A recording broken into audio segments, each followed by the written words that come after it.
दुनिया में ऐसी कितनी सारी जगहें हैं जो सिर्फ एक शहर नहीं होते। वो एक जज्बा होते हैं, वो कहानियाँ होते हैं, वो स्टोरीज़ होते हैं जो वक्त के साथ बदलते रहते हैं पर कभी अपनी सोल नहीं छोड़ते। और ये कहानी है हिमाचल के एक छोटे से शहर मैक्लोडगंज की।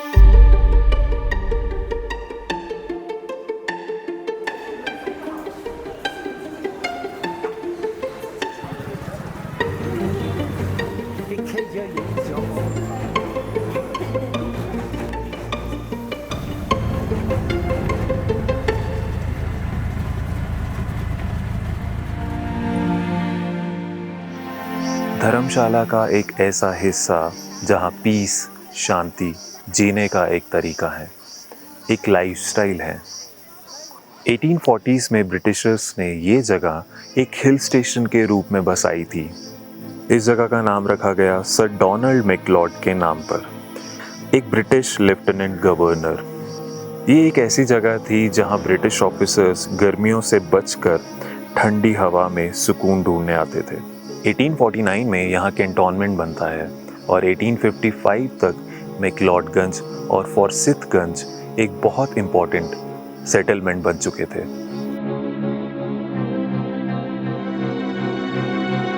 सब कुछ ठीक चल रहा था, लेकिन 1905 में कांगड़ा वैली में भूकंप आता है जिससे धर्मशाला को काफ़ी नुकसान पहुंचता है। कांगड़ा वैली में भूकंप 4 अप्रैल 1905 की सुबह को आया था। इस अर्थक्वेक का मैग्नीट्यूड करीब 7.8 रेक्टर स्केल था। लेकिन असली कहानी तो यहाँ से शुरू होती है। 1959 में तिब्बत में चाइनीज इन्वेजन होता है। तिब्बत के लोगों को उनका देश छोड़ने पर मजबूर किया जाता है और उसी के बाद his holiness the 14th Dalai Lama India आते हैं।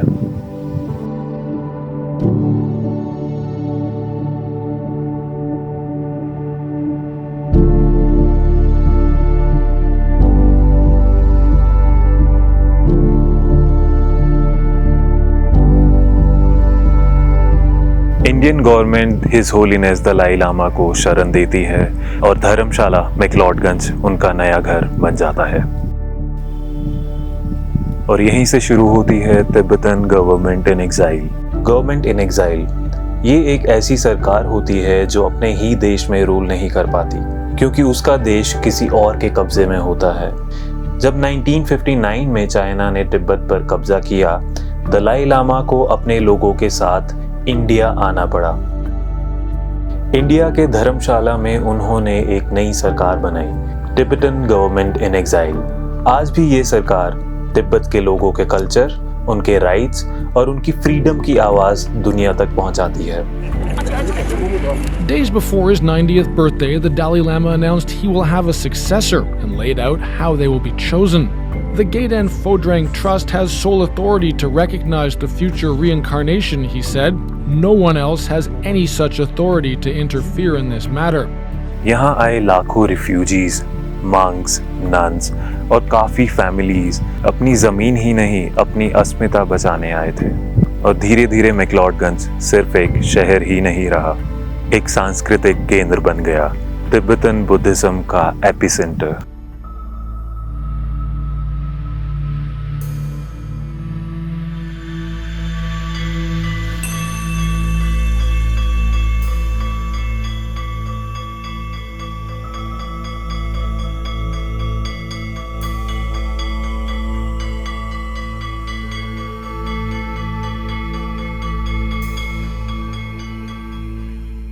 यहाँ की हर गली, हर प्रेयर फ्लैग एक कहानी कहते हैं।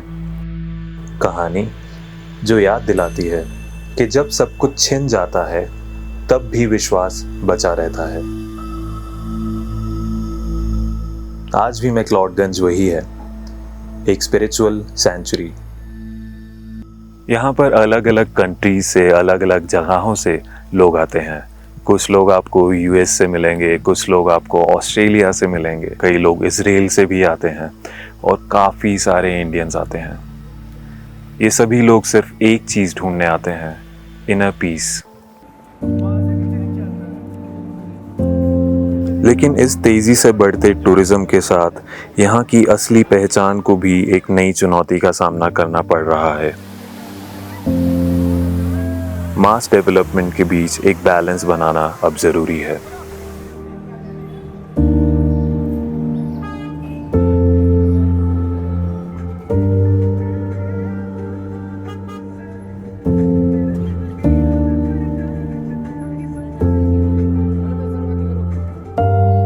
लेकिन फिर भी जब शाम ढलती है और आप मॉनेस्ट्री के सामने खड़े होकर उन प्रेयर फ्लैग्स को देखते हो तो लगता है जैसे वक्त ठहर गया हो।